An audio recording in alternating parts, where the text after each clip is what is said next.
Bonjour à tous et bienvenue pour ce Suis-je Brunch, votre rendez-vous du dimanche où on parle de WNBA, on parle de cette saison 2024 qui est sur le point de connaître son terme.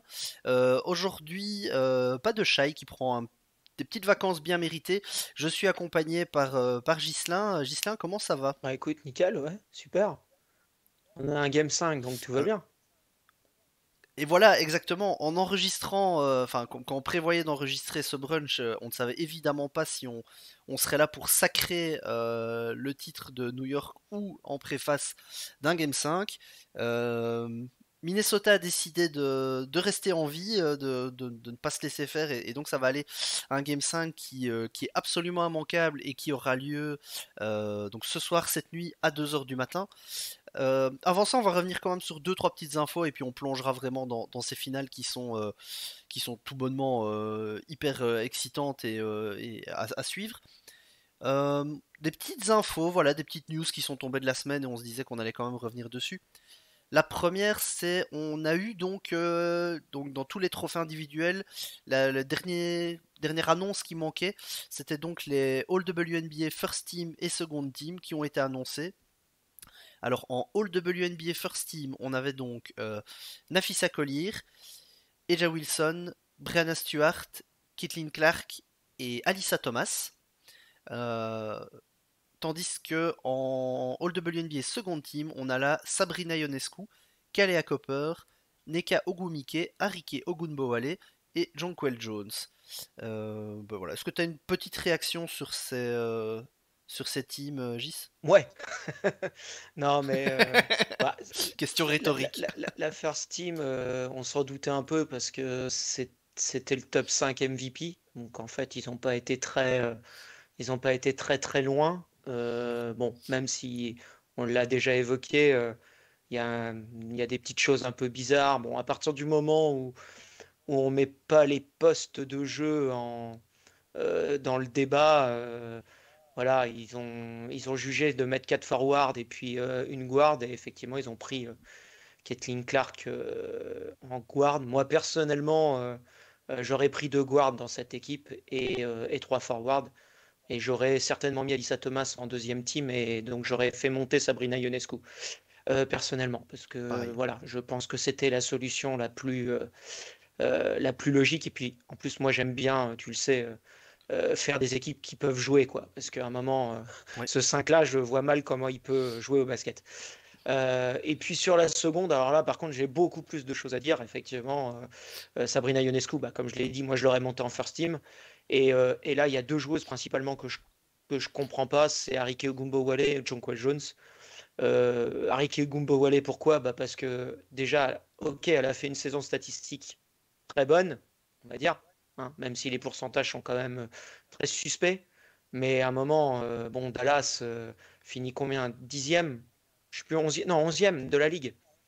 Bon, voilà, avant-dernière, avec cet effectif-là, pour moi, c'est juste pas possible. Puis ça a pas du tout diffusé sur ses coéquipières.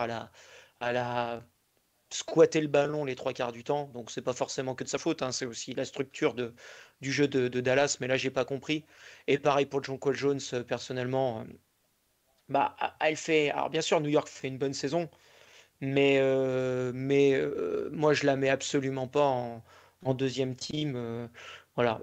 Personnellement, ma deuxième team, ça aurait été Neka Ogwumike, Alyssa Thomas, Jackie Young, Kayla McBride et Kalea Copper. Je trouve que Kayla McBride est vraiment complètement oubliée dans tous les trophées d'ailleurs. Ouais. Vu la saison et, et les playoffs qu'elle est en train de faire, et notamment la finale, on va y revenir tout à l'heure, bah, voilà, je trouve que c'est assez comment, assez étrange et même une fille comme, tu vois, même une fille comme Angel Reese, franchement, je pense que je l'aurais mis devant Jonquel Jones dans une seconde team.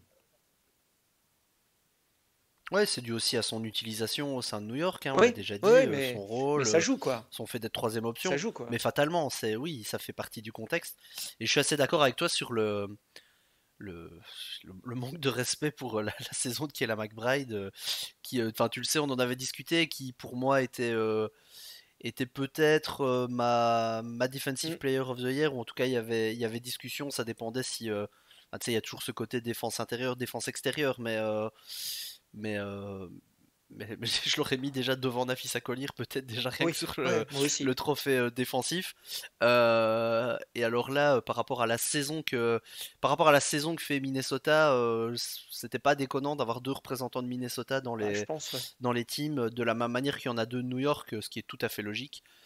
Et donc voilà 3 de quoi. New York, du Pour le coup. reste, Neka, Kalea Copper, les grosses saisons, voilà, 3 de New ça me York. choque pas. Mais comme toi, 3 de New York. Harry et Jonquel, voilà. 3 de New York, du coup. Il y a Sabrina, Jonquel et Brianna Stewart dans les deux équipes. Ouais, mais il y en aurait eu deux Oui, si je ah mettais oui, pas oui, Jonquel, je veux d'accord. dire. Oui, oui, pardon, excuse-moi. Tu vois. Oui, c'est vrai. Mais, mais bon, voilà. C'était les teams. Ça clôture toute cette liste de trophées individuels dont à chaque fois on se dit qu'on va arrêter enfin, d'en parler, pas tous, parce qu'il y en a qui sont bien ciselés, mais pour certains, les votes, c'est parfois un peu compliqué. Euh, Deuxième info qui est tombée vendredi soir, du coup. Hmm. Le licenciement de Latricia Trammell, donc c'est du côté de Dallas, et dans la foulée, on a eu l'info que le GM Greg Bibb faisait un pas de côté aussi. Bon, on va pas dire que on est étonné. Enfin, clairement en termes de, t'as un peu mentionné du coup Arike Ogunbowale tout à l'heure. Il y a clairement un problème je vais dire de structure, de culture de jeu à Dallas, et je pense qu'il fallait que ça bouge, il fallait que ça bouge à la tête, parce que clairement en termes de choix sportifs, même s'il y a des transferts qui ont été faits, une construction d'équipe qui était pas mauvaise, hein. Il y a eu une équipe qui était pas trop mal construite, voilà. Mais par contre, sur le choix du coach, sur pas mal de choses dans la franchise, on se rend compte depuis plusieurs années, il y a eu des drafts assez catastrophiques aussi, hein, du côté de Dallas.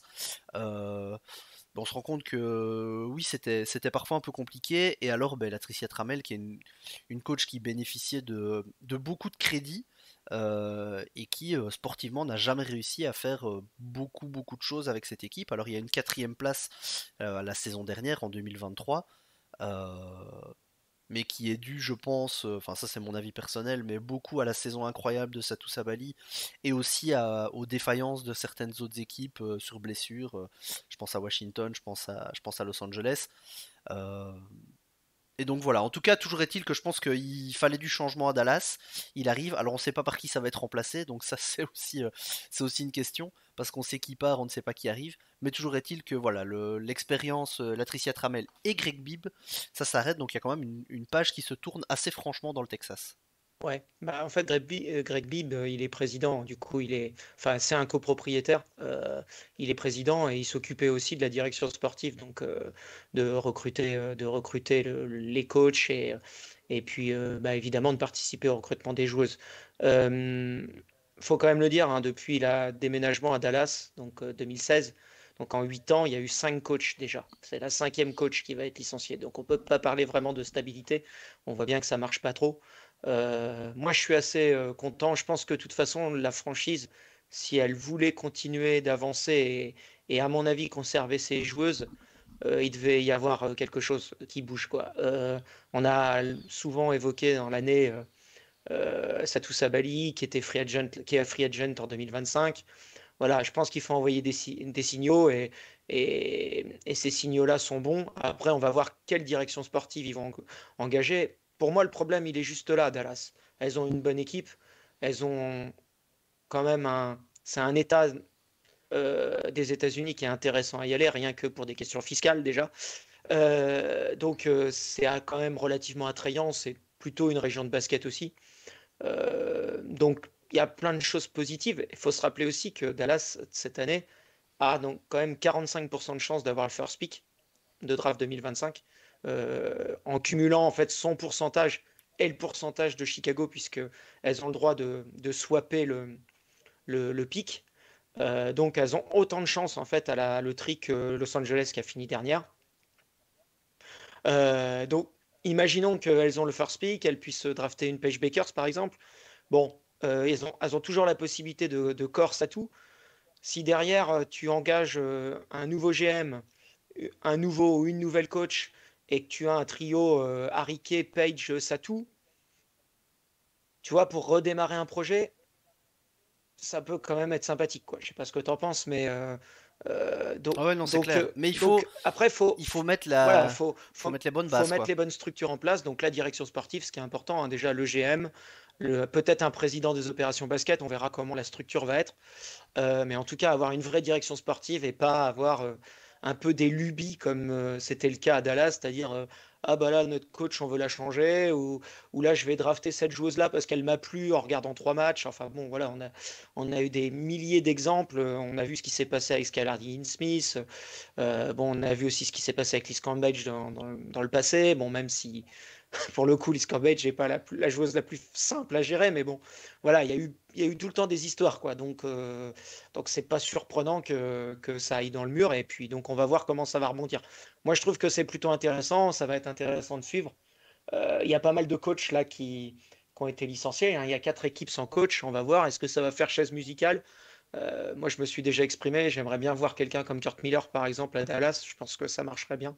Vu l'effectif qui défend pas trop, je pense que ça pourrait être utile pour mettre un peu de rigueur. Et puis, c'est une équipe qui est, pour moi, qui doit être compétitive vu son effectif. Donc, je pense que c'est quelque chose qui pourrait bien marcher. On va voir ce qu'elles vont faire, hein. De toute façon, c'est certainement le GM derrière qui va avoir la main pour engager son coach, quoi. Donc, bon, voilà, on verra. Mais en tout cas, vu ce qui s'est passé sur les dernières années, je trouve que la décision est logique et il fallait le faire. Sinon, pour moi, le projet était déjà mort, quoi. Ouais. Et il fallait le faire assez Hmm, rapidement. Je trouve même qu'ils ont tardé ouais. parce que déjà les choix redémarrent en janvier, hein, comme d'habitude. Très vite, l'intersaison reprend. Mais cette année-ci, c'est même un peu plus tôt parce qu'il y a déjà tu dois déjà bloquer tes joueuses au Ouais. moment de la draft d'expansion. Donc tu as déjà un choix à faire à ce moment-là. Euh, Après, la loterie, ben là, ça te permet juste de préparer un peu ton scouting sur l'année. Tu as encore le temps avant la Hmm. draft. Mais voilà, là, il y avait l'expansion. Donc il faut quand même que tu saches dans quelle direction tu veux aller, sur quelle joueuse tu veux compter.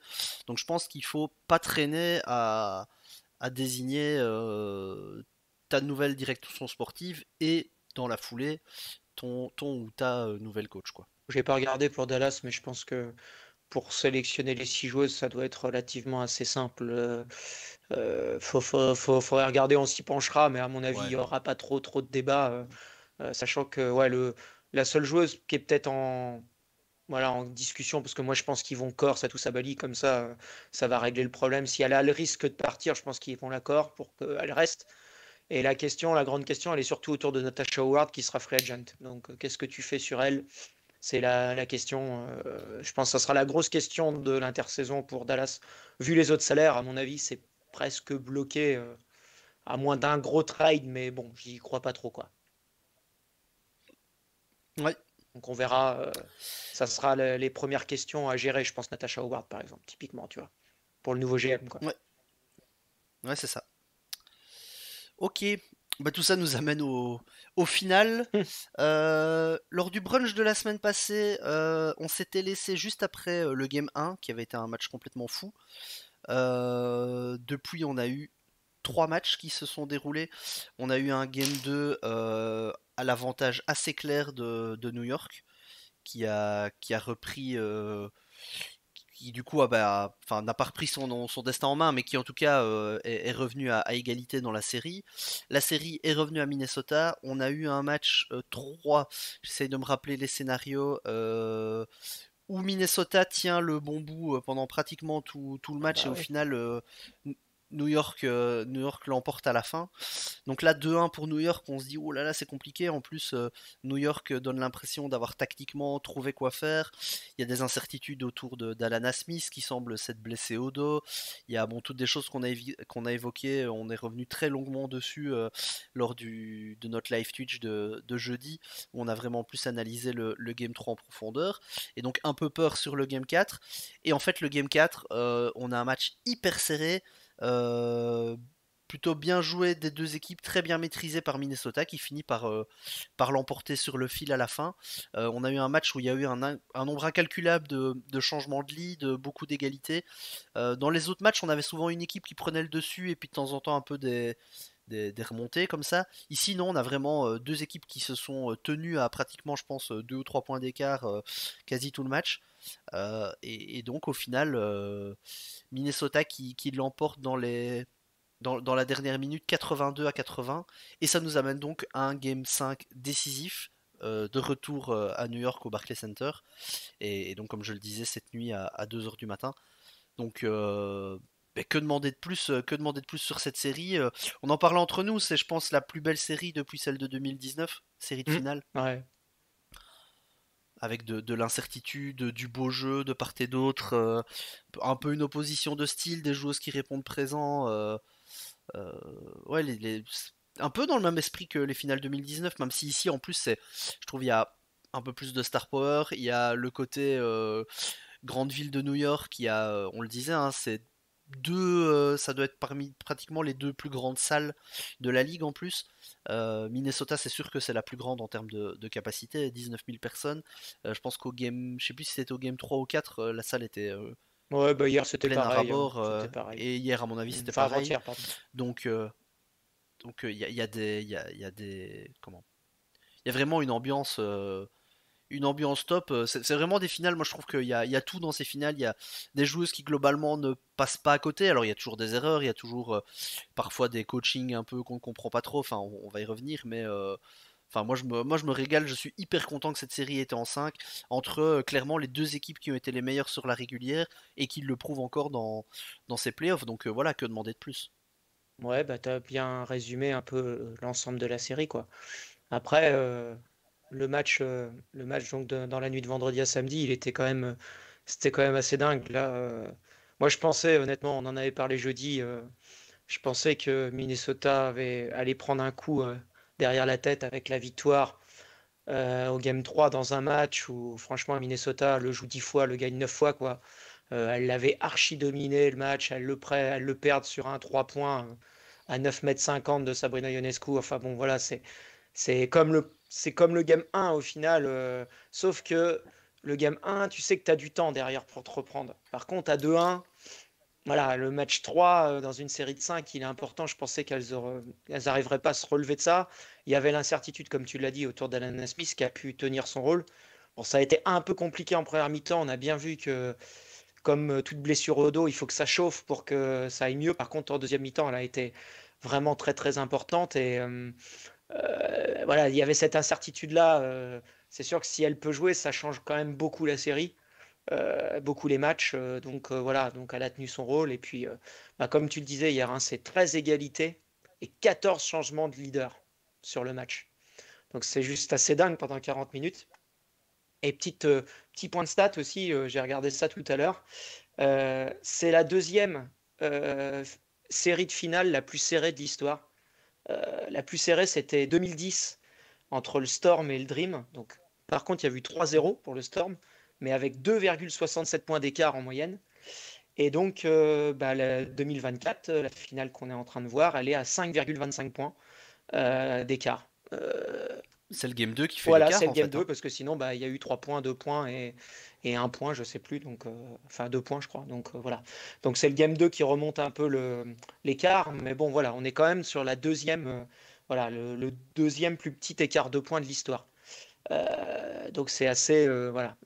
Ça montre quand même que les équipes, ce qu'on rabâche depuis des, des jours, pour pas dire des semaines même, que les équipes sont très proches, avec des styles de jeu différents, mais dans les rencontres, c'est très proche. Et c'est pour ça que, bah, honnêtement, voilà, je pense que tout le monde qui regarde les matchs là en ce moment, voilà, apprécie cette finale.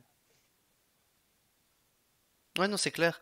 Si on doit rentrer un peu plus dans le détail sur ce match-là, on a encore une fois une Sabrina Ionescu qui est bien contenue en scoring, mais qui par contre, je trouve elle rayonne un peu elle continue à réussir à impacter en fait, mais sur le reste, même si elle est plus en difficulté, c'est clair que sur la série contre Vegas, enfin, on voit que c'est une match-up qui lui convient pas trop. On a parlé de Kayla McBride, je pense que tu vas lui mettre un petit coup de projecteur après. Je pense qu'elle fait un énorme taf sur Sabrina Ionescu. Et moi, je pense très honnêtement que Sabrina Ionescu a été la joueuse la plus importante de New York cette saison, celle qui a vraiment pris les clés en main, et donc c'était important. On a eu une Jonquel Jones présente comme d'habitude, hein, celle, la match-up favorable, Et quand New York appuie dessus, ça tourne clairement à leur avantage. Elle est un petit peu oubliée dans les dernières Ouais. possessions. Euh, et- un peu oubliée par ses coéquipières et à la fois elle aussi, parfois elle oublie d'aller prendre les positions et de se rendre disponible aussi. Donc il y a un truc où parfois elle aussi elle reste au large et malheureusement ici, hier c'est la meilleure marqueuse de New York. Donc on pourrait se dire ouais elle fait un bon match et en fait oui, mais elle met ses points.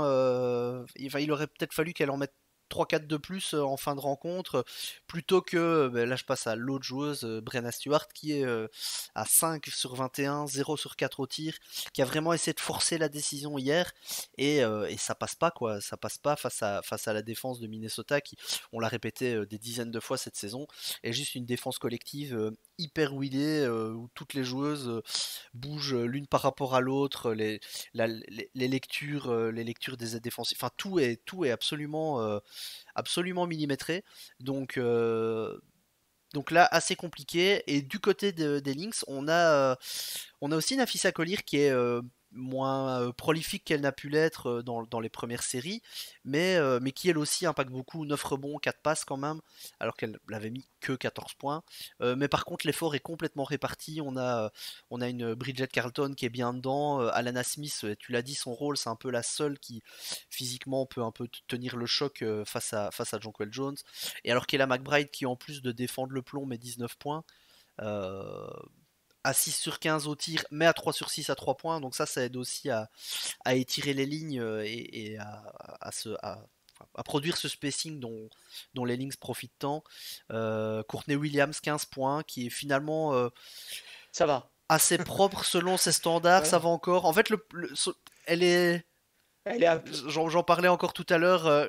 Courtney Williams, en fait, c'est juste que l'amplitude entre ses coups de génie et ces moments de craquage est énorme et c'est l'exemple type des joueuses high risk, high reward comme on dit, mais tu peux jamais lui reprocher son manque Ah non, ça d'investissement c'est et son sûr. manque d'effort et là pour le moment elle apporte quand même. Bon, il faut faire avec parfois ces petits craquages, mais voilà. Dorka Yuas beaucoup plus utilisé, Maïcha pas utilisé.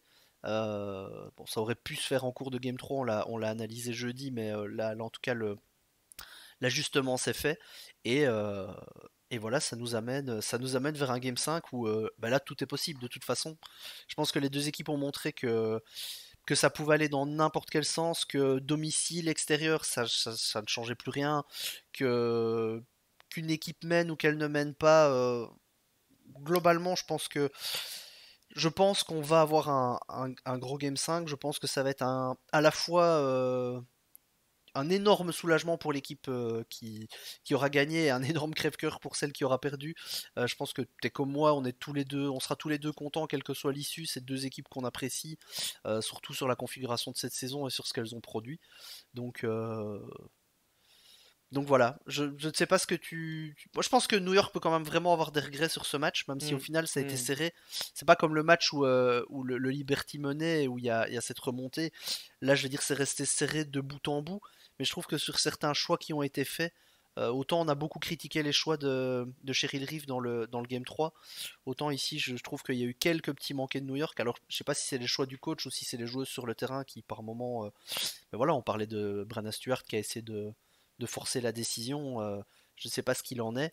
Voilà, je sais bien que tu t'es refait le match une deuxième fois pour le regarder à tête plus reposée. Je ne sais pas si tu as eu quelques éléments d'analyse comme ça qui te sont apparus. Non, mais t'as dit beaucoup de choses. Bon, déjà, il y avait un point quand même à noter, j'en ai parlé dans l'article que j'ai écrit, c'est que c'est un scénario en fait, qu'on n'a pas vu depuis le début de la série. Donc un scénario serré, tu en as parlé tout à l'heure, mais même sur les joueuses qui impactent. C'est un match où les role-players ont été beaucoup plus importantes que les stars. Et c'est la première fois Oui, qu'on voit ça depuis le début de la série. Parce que depuis le début de la série, je veux dire, bon, Brenna Stewart a toujours été forte, Nafisa Collier a toujours été oui c'est forte. Euh, c'est vrai que j'ai pas mentionné les 19 points de Léonie Fibiche, il y a, voilà, il y a 10 voilà, points de Bet Naija, voilà. mais qui impactent aussi beaucoup en Et, défense, c'est très et propre. côté, t'en as parlé, hein, côté Lynx, donc Bridget Carton, Kala McBride, Courtney Williams, voilà. Moi, où je trouve que le match s'est joué, c'est que tu vois, tu as beaucoup parlé de Stewie, de l'idée de forcer. Nafissa Collier fait pas un grand match offensif, même si défensivement, elle fait un travail encore de malade. Mais où je trouve que Nafisa Collier a gagné son duel là, c'est qu'elle n'a pas forcé. Elle ne prend que 10 tirs dans le match, ce qui est pour une joueuse comme elle très peu. Et elle met 8 points de ses 14 points dans le premier quart-temps. Ça veut dire qu'elle en met que 6 sur les 3 derniers quart-temps. Ce qui prouve qu'elle a bien senti qu'elle n'était pas dans un grand soir offensivement. Et elle a laissé le jeu venir. Elle a beaucoup, parce qu'elle crée quand même des espaces naturellement, parce que New York est obligé de la défendre. Et elle a beaucoup plus passé ce ballon. Un 4 passes, t'en as parlé, 4 passes pour une joueuse poste 4, c'est vraiment pas mal. Euh, et à l'inverse, Mana Stewart, au contraire, elle a été dans un soir très difficile, un soir d'adresse. Alors, l'adresse n'a pas été très bonne parce qu'elle a eu des tirs ouverts qu'elle ne met pas. Il y a aussi une sélection de tirs qui est franchement. Il y a des fois, je ne comprends pas ce qu'elle veut, ce qu'elle veut faire, quoi. Tu sais, des tirs à port déséquilibre, là, en pull-up. Enfin bon, voilà, après dribble. Il y a aucun geste de finition qui est dans l'axe et tout. Bref, c'est assez bizarre, quoi. Euh, et puis, on a vu aussi ce qu'on avait un peu noté pour le Game 3. C'est beaucoup plus dur pour elle quand elle a Nafisa Collier, Alana Smith et Dorka Yuas face à elle, plutôt qu'une match-up très, très favorable par rapport à Maïcha Salen, quoi. Et du coup, elle a moins pu dominer. Et elle a toujours eu quelqu'un en face d'elle, toujours une fille qui est grande, qui est physique, qui met du contact. Et bah, forcément, on le sait, hein, Brenna Stewart, quand tu vas la chercher un peu au contact sur ses tirs préférentiels, bah, c'est souvent là qu'elle est un petit peu en difficulté. Donc voilà, elle a forcé. Moi, je pense que New York a fait une grosse erreur de ne pas utiliser plus Jonquel Jones. Alors, tu en as parlé, hein. C'est vrai que Jonquel, des fois, elle manque un peu d'agressivité. Mais là, on est aussi dans le vécu de l'équipe. C'est-à-dire que quand tu travailles très peu ça, quand tu donnes Ça a très jamais peu de été fait de ballons, la saison, oui. et Enfin, ben peu. en fait c'est dur d'un seul coup de switcher quoi. Surtout que Jonquel hier en plus elle était extrêmement à droite à 3 points, elle fait 4 sur 5 à 3 points. Donc elle est beaucoup au large aussi, mais à chaque fois qu'elle a été dans la raquette, elle a provoqué des fautes. Enfin, faut se rendre compte, elle met 21 points. Elle met 21 points en 10 tirs et Sabrina Ionescu plus Breanna Stewart met 21 points, pareil, en 36 tirs. Je veux dire, à un moment, en termes d'efficacité, je comprends pas que lors d'un temps mort, personne, à l'image du Game 3, tu vois, quand on comprenait pas pourquoi Maïcha Salen jouait, vu que toutes les aspects stats visuels étaient contre elle. Là, moi, j'ai pas compris pourquoi à un moment, personne s'est dit, même les joueuses, hein. Bon, à un moment, on a pris 36 tirs, enfin bon, à la fin du match, notre intérieur, elle en prend 10, elle en met 70% de ses tirs. Pourquoi on va pas aller la chercher plus, quoi? Et je pense que c'est là que New York se trompe. On a revu un peu, tu sais, un peu le mode Hero Ball de Stewie qu'on voyait l'année dernière. Bon, là, elle n'a pas mis dedans. Je pense pas que Stewie va faire 5 sur 21 à tous les matchs, c'est évident. Mais attention, parce que avec la défense de Minnesota, plus le fait que je pense que c'est bon, Cheryl Reeve a compris qu'il fallait, qu'il fallait utiliser Dorka pour, tu vois, 9 minutes hein, au final. Hein. On n'avait pas demandé beaucoup plus, tu vois. Mhm. Mais ça a suffi pour faire souffler Alana Smith, pour la remettre un peu en rythme. Il y a la bonne entrée de Cecilia Zandalesini aussi, hein, qui met 6 points, 4 rebonds, Oui, qui a été excellente dans le match, franchement. qui a le meilleur Ouais, plus-minus ouais, sur son faible temps ouais, de jeu. sur Ouais. 16 minutes. Hein. Et ce que j'ai bien aimé aussi, alors Nafissa Coulier joue 40 minutes, mais ça, on a bien compris que de toute façon, elle ne pourra pas s'en passer. Il y a trop de talent en face. Par contre, les temps de jeu, ils sont bien autour. Courtney Williams, 29 minutes. Alana Smith, 30 minutes. Bridget Carton, 29 minutes. Callum McBride, 34, un peu plus, mais ça va, ça reste raisonnable. Et ce que j'ai vu par rapport au Game 3, c'est qu'au Game 3, elles étaient mortes. Mais vraiment cramées de chez cramées, les joueuses de Minnesota à la fin du match.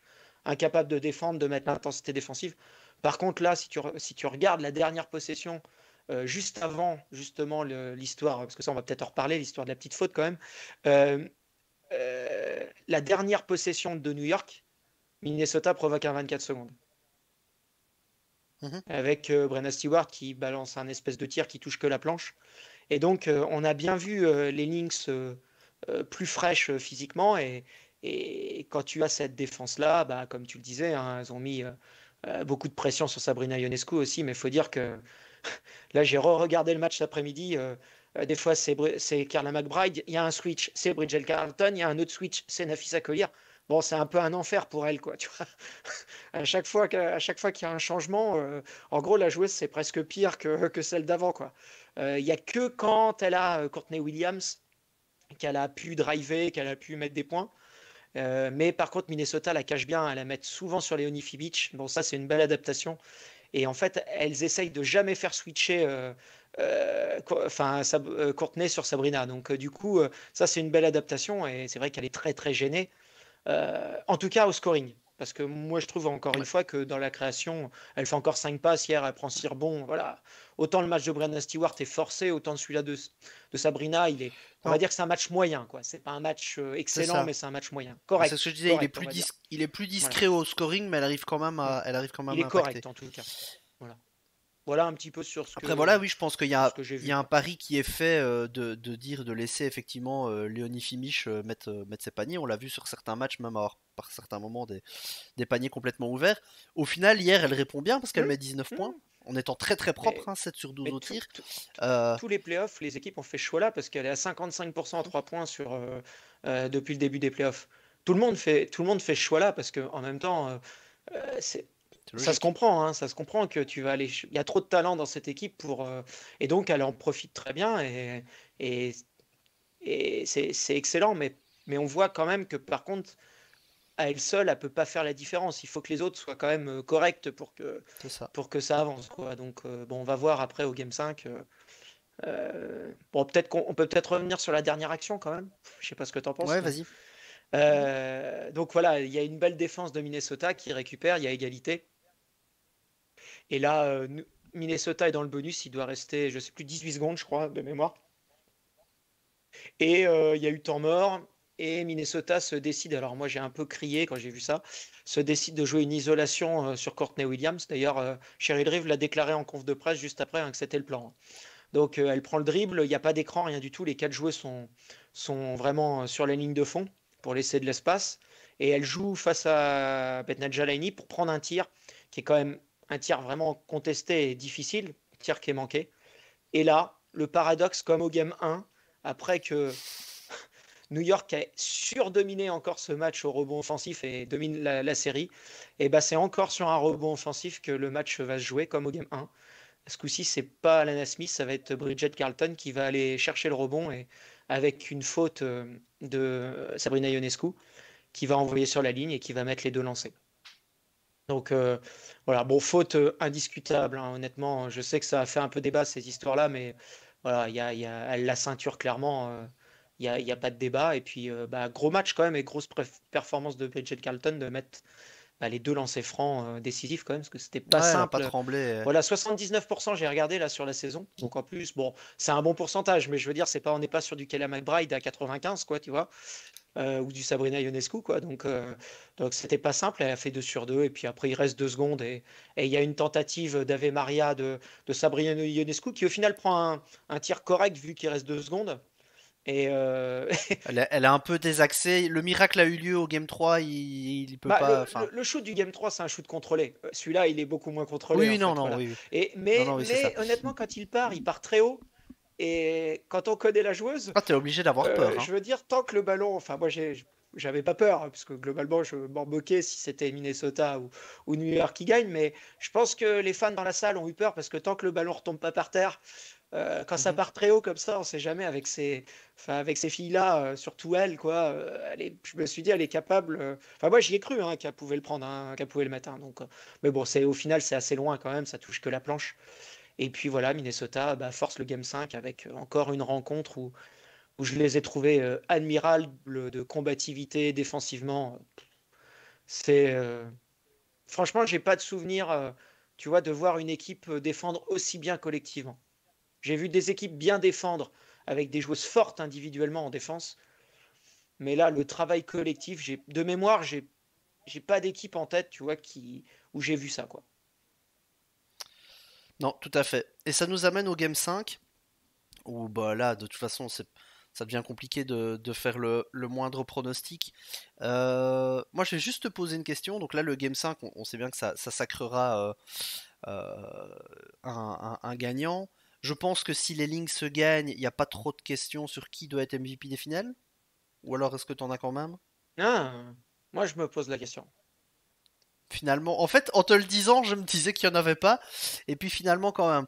Donc ma question, elle va être très simple, c'est qui ton MVP des finales? Alors fatalement, il y a encore un Game 5 à jouer qui peut influer les votes, hein, bien sûr, mais ce serait qui ton MVP des finales, suivant que Minnesota ou New York gagne? Alors, c'est ce que je voudrais ou ce qui va se passer?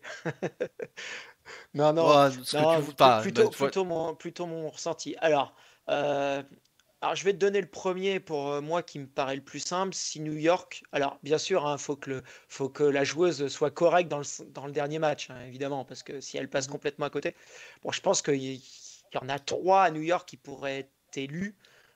C'est Sabrina, Jonquel et Brenna Stewart. Moi, personnellement, je le donne à Jonquel Jones. Aujourd'hui, si par exemple le match s'arrêtait hier, là, je l'aurais donné à Jonquel Jones. Pourquoi? Parce qu'elle fait un match, elle fait de loin le meilleur match vendredi soir. Et puis, sur la série, même au-delà des stats, c'est la joueuse qui règne sur la série. Elle est hyper dominante, personne ne l'arrête. Minnesota essaye, hein, double, essaye de bricoler un maximum, mais elle surdomine au rebond. Et moi, je le donne à Jonquel Jones. Et je pense, de toute façon, depuis le début, qu'il faut que Jonquel Jones soit très forte dans cette série pour que New York remporte cette série. Donc là, moi, je voterai Jonquel. Après, on n'est pas à l'abri qu'il y ait un match de Brenna Stewart à 41 points. Et puis, tu vois, et dans ce cas-là, bon, on sait que le match 5, tu vois, pour faire un parallèle avec la saison 2019, quand Emma Messman le prend, elle le prend beaucoup sur le dernier match, en fait. Tu vois, elle est bonne toute la Mhm. série, mais c'est très. Voilà, on ne sait pas trop, en fait. Et donc, s'il y a un gros match, mais moi, je le donnerai à Jonquel. Et de l'autre côté, là, par contre, bah, j'hésite entre deux joueuses. Je pense que Nafissa Collier l'aura parce que là, c'est une joueuse hors norme et puis statistiquement, c'est elle qui lead les points, les rebonds, les passes de son équipe. Voilà. Mais moi, je trouve que cette équipe, elle n'existerait pas sans Nafissa Collier, évidemment. Mais l'identité de cette équipe-là, en tout cas sur cette finale, je trouve que la série de Kayla McBride est juste hors norme. Au scoring, elle a pratiquement égalé Nafissa Collier sur la série de finale. Et puis dans le travail défensif, c'est une des seules joueuses que j'arrive à des seules joueuses extérieures que j'arrive à voir faire tenir un post-up de Betnal Jalaini ou de Jonquel Jones, quoi. Enfin, quand on voit sa taille, c'est juste complètement dingue. Et hier, il y a des moments dans le match où Jonquel Jones a l'avantage de taille sur Kayla McBride à 4 mètres du panier et Jonquel refuse d'avoir le ballon parce qu'elle sait elle va galérer. C'est juste quand même, enfin, c'est juste Ouais. complètement dingue, quoi. Donc je trouve que son impact est fou et j'adore son attitude, son leadership, son langage corporel.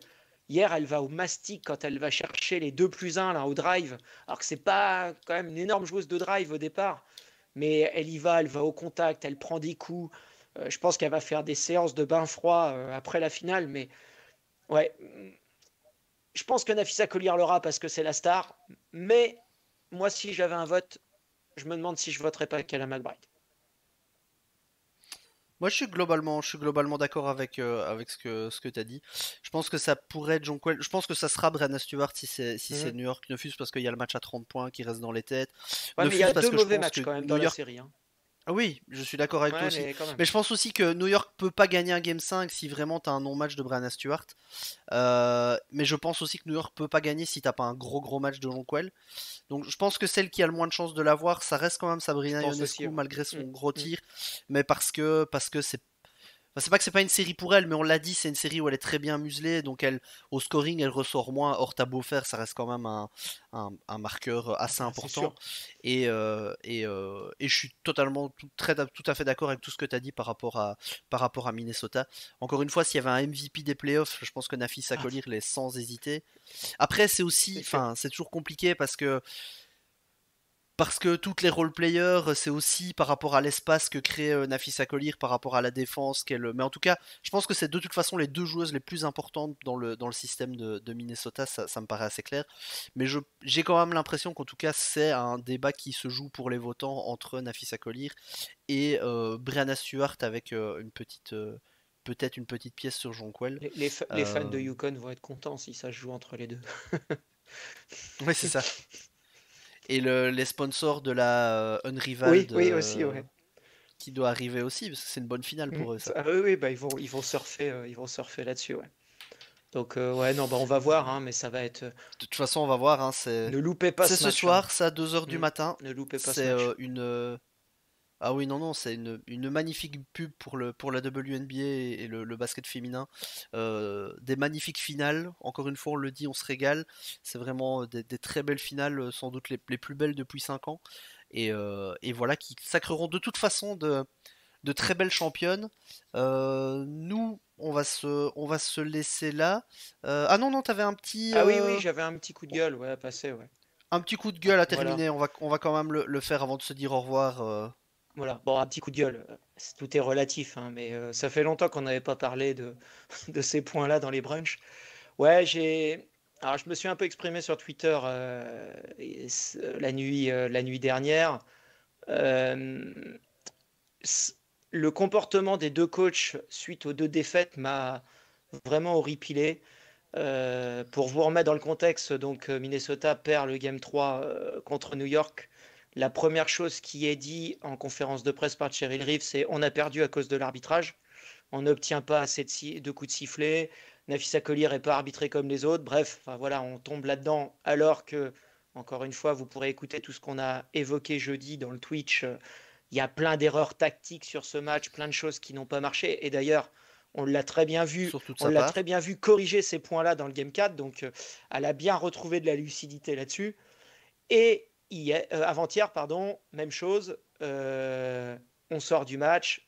Première phrase de Sandy Brandello en conférence de presse. Je ne suis pas assez méchante, mais je vais quand même le dire. L'arbitrage a été très mauvais. On n'a reçu aucun coup de sifflet, etc. Donc, voilà, j'en ai un petit peu ras-le-bol en fait. Quand on gagne, on ne dit rien, et quand on perd, c'est tout le temps l'arbitre. C'est quelque chose aussi qui m'horripile chez les jeunes parce qu'on l'entend beaucoup aussi en formation, etc. Et donc moi, comme j'interviens beaucoup là-dedans, c'est quelque chose qui m'horripile aussi. Je pense que les coachs devraient quand même, je sais qu'elles essayent de mettre un peu de pression, mais je pense qu'elles devraient quand même prendre un peu de recul là-dessus, surtout que c'est des coachs expérimentés.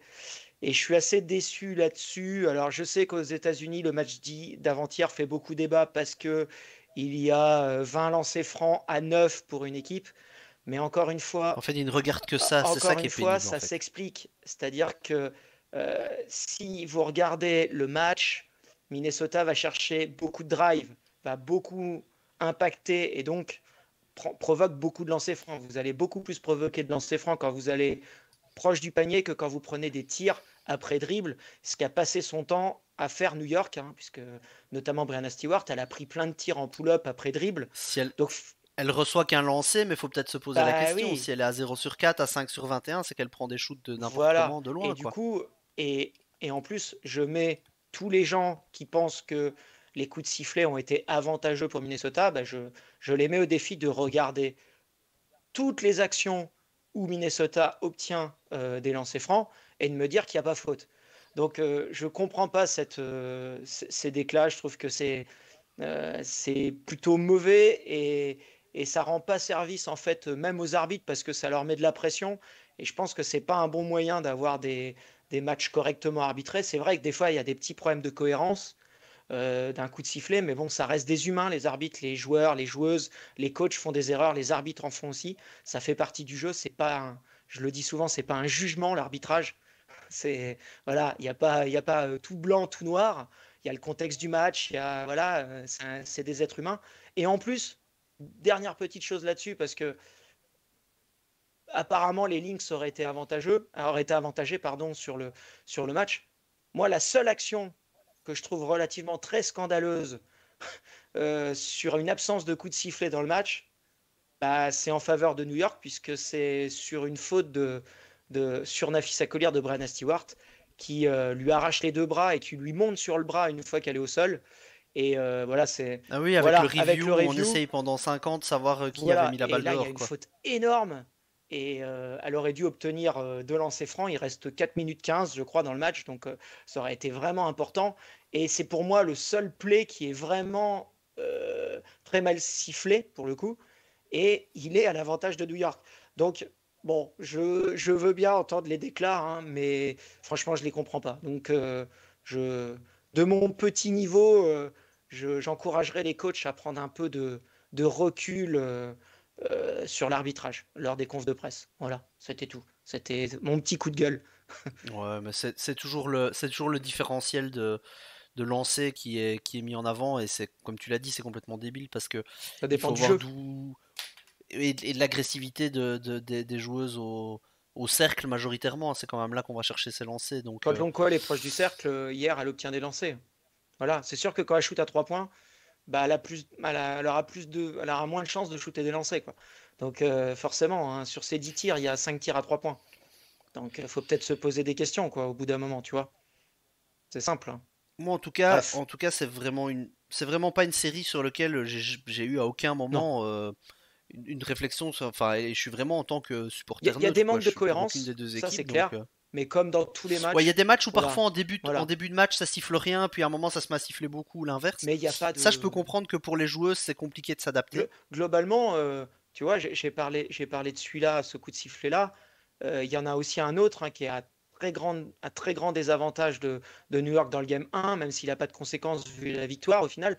Mais quand Brenna Stewart met la balle dehors à, je sais plus, 20 ou 30 secondes de la fin sur son pied, il récupère la balle parce que c'est pas vu par l'arbitre. Enfin, tu vois, enfin, après, enfin, tu vois, si on refait toutes les actions une par une, on va trouver des choses, c'est sûr, mais on va trouver des choses des deux Non, côtés. bien. Et pour moi, il n'y a pas d'avantage. C'est surtout ça. Ce qui me gêne, c'est quand la coach dit, en gros, elle sous-entend qu'il y a un avantage d'un côté et de l'autre. Moi, franchement, l'avantage, enfin, je le vois pas, quoi. Je le vois pas. Je vois des petits problèmes de choses sifflées, d'autres, des fois pas sifflées, etc. Mais il n'y a pas d'avantage d'un côté ou de l'autre, quoi. Donc voilà. Je trouve ça dommage. Ouais, c'est clair. C'est clair. Ben non, mais t'avais raison de le dire, c'est un avis qu'on partage globalement. Ben, on va espérer qu'en tout cas, il n'y aura pas de discussion par rapport à l'issue du match de cette nuit. Game 5, 2 heures du matin, la championne 2024 est attendue à Mm. l'arrivée. Ben, en tout cas, on vous donne rendez-vous un peu partout sur les réseaux. On vous tiendra au courant de la suite de notre programme aussi par rapport à un peu tout notre contenu pour quand la saison sera terminée. Mais c'est sûr, c'est on ne disparaît pas dans la nature. En attendant, on va souhaiter une bonne chance aux deux équipes et à leur fanbase pour cette nuit, avec un petit big up à nos deux New-Yorkais dans l'équipe que sont Romain et Benoît, On a, qui auront sans doute un peu plus de on sueur n'a pas le froide genre cette des nuit. Lynx, du coup, tu vois, donc ça va. Tu vois, c'est que d'un côté. Non, non, non, c'est vrai, c'est vrai, c'est vrai. Mais en tout cas, voilà, un grand merci pour cette saison. Gis, un grand merci à Pas de tous problème. qui nous ont suivis. Avec évidemment un grand merci à Shai qui est en partance, il termine ses valises pour aller, j'allais dire se dorer au soleil, mais même pas du tout. C'est pas du tout au soleil vu que il va à New York et il y va juste après les finales. Donc Paye ton timing. peut-être pour la parade du Liberty. Peut-être pour la Hein. parade, c'est vrai. Peut-être pour la parade, ce serait bien pour lui. Et en tout cas, ben, merci à tous et bon match ce soir. Ciao.